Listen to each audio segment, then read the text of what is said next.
Hit Boy recently opened up about his journey from a bad publishing deal to redemption, thanks to none other than your boy Jay-Z. Now, if you're familiar with Hit Boy's deal, then you'll know Hit Boy had one of the worst deals in the game. He's even quoted as saying, "I'm actually still in my publishing situation.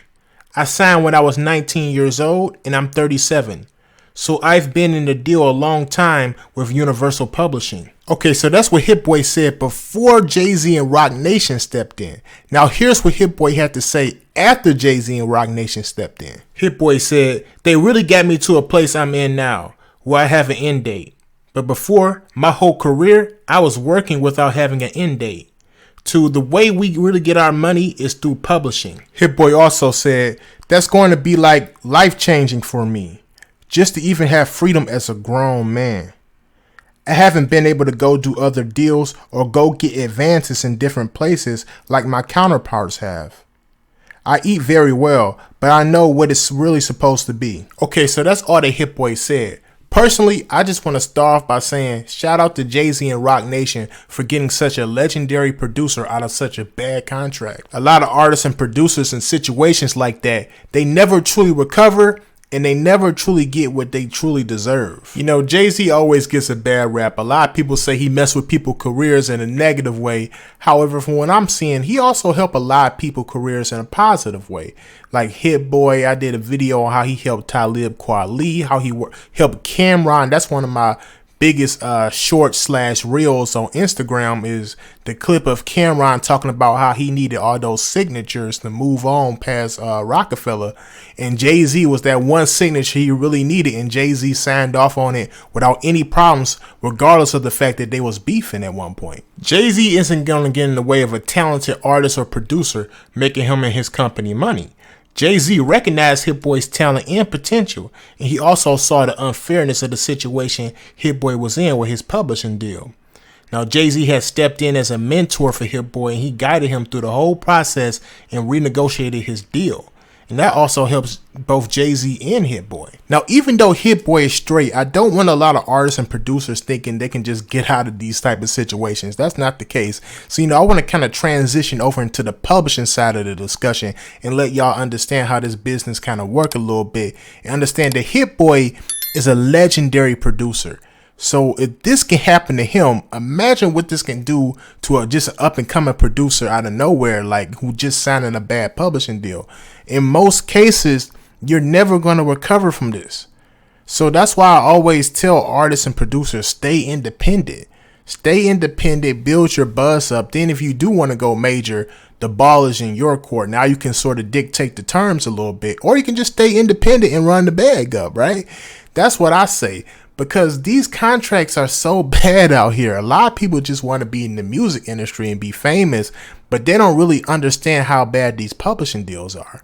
And honestly, in today's time, a publishing deal really doesn't make too much sense, right? They don't really help you. From what I've heard, they don't really help a lot of artists and songwriters really get connections like that. You're still doing a lot of the work yourself. A lot of people do it for the advance money, but really the advance money is money you can get yourself if you just work and, stack your money up, get your credit up. You can get 50 bands or something like that. And again, that money really isn't a lot, because even though it sounds like a lot up front, oh, we're going to give you 50,000, we're going to give you 100,000. Understand, that's before taxes is took it out. That's before you have to pay the lawyer. That's before you have to pay your manager in a lot of cases. And a lot of times they're only giving you half up front. So they only give you half of that up front. So a lot of people are getting bamboozled into these bad publishing and bad just record contracts in general. And they're signing away their whole career without even knowing it. That's why I encourage a lot of people to read books like All You Need to Know About the Music Business by Donald Passman. That's a great book to start off with to learn how this business truly works, because people like Hit Boy and stuff, they like to get artists while they're young, when they know, okay, young artists don't really like to read like that. They don't really like to pay attention to the business side. They're just all about the fun and the music. And in situations like that, that's how they can get you into a bad contract, pretty much trying to finesse you into being famous or something like that. Now, another thing a lot of record companies and publishing companies like to do is they want to force you to pay them back only through the music. Meaning if they loan you $100,000, $250,000, you have to pay them back through the record sales. Meaning if you hit the lottery or something like that, you can't just drop the bag off in their office like, all right, here you go, I'm out, deuces. No, it don't work like that. Contractually, you got to get it through the record sales. And look, if they putting you on the shelf, or they just don't see the vision in your music and the songs you're writing, the beats you're producing, whatever, it's going to be nearly impossible for you to pay them back. So it's real slick how they do this stuff. A lot of these record companies and publishing companies, they really just want to control the artists, in my opinion. They really just want to control artists and producers and stuff like that. It's not really too much about the money as it is about control. So that's another thing people have to be aware of. And another thing you have to be cognizant of is that in a lot of these contracts, they have it to where if you don't pay them back, you can't legally record. Check this, y'all. You can't legally record and make money off your music anymore. So think of how crazy that sounds.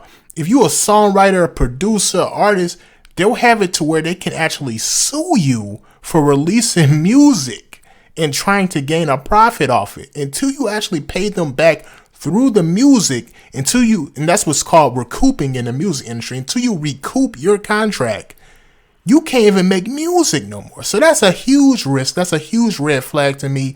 Now, a lot of people, y'all might think different. Again, all comments in the comment section, whether you agree with me or not, I welcome all that.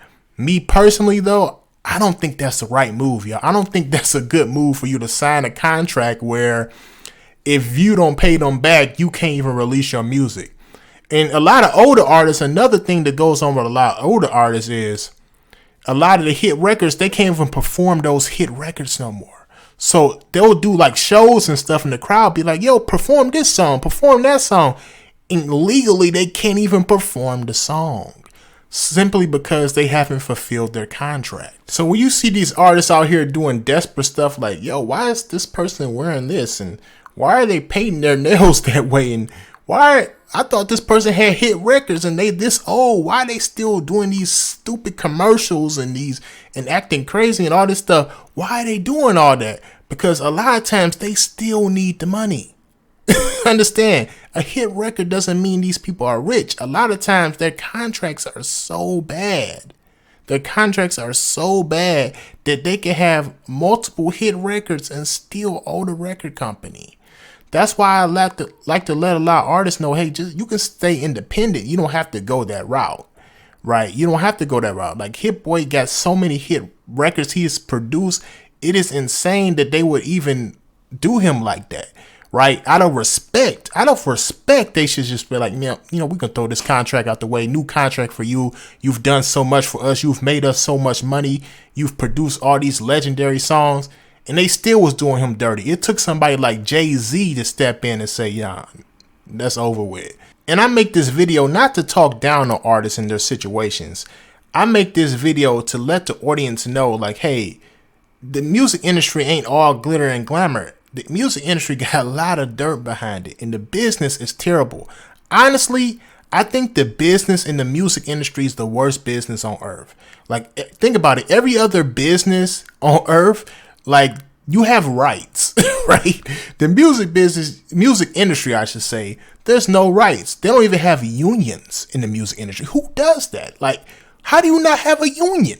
Everywhere have a union. You could go work at freaking IHOP making somebody making some pancakes, and you got unions and you got HR and this. They don't got none of that in the music industry. So again, this is a warning to y'all. Like, really think about this. Really get hot on your own first before you take these deals. Because once you get hot on your own, then you can actually have a different experience in the music industry. Like, I'm sure artists like 21 Savage, for instance, 21 Savage, he owned his masters, I believe, right? So artists like that, his opinion of the music industry may be a lot different from a lot of artists because he was smart about it. He got hot on his own. You know what I'm saying? He got the deal his way. And that's why I really encourage a lot of artists to do. It's not that I'm anti-industry completely or I'm anti you being famous. You want to be famous, cool. But make sure you got a good deal. Don't have these people play you like that, because artists like 21 Savage, he flying through the industry. He having a good time. I'm telling you, at least that's what I assume. He getting money. He got hit records. He on the radio all the time. And he don't got to worry about recouping contracts and all stuff like that, because he got a better deal. So that's all I'm saying. It's not to talk down to artists, but understand you don't have to have that same situation as most artists and producers in the game. You can dictate the term of your contracts, but you got to put in the work first. You got to put in the work on your own and get hot independently. You got to market yourself on social media. You got to distribute your own music. You got to put the money up for your own music. So all those things you have to be cognizant of before emailing A&Rs and record companies and stuff. Because again, I used to be in that position when I was younger, before I knew the business. You know, you'd be like trying to email A&Rs and stuff like that. No, that's not the move. So again, tell me what you think about this situation.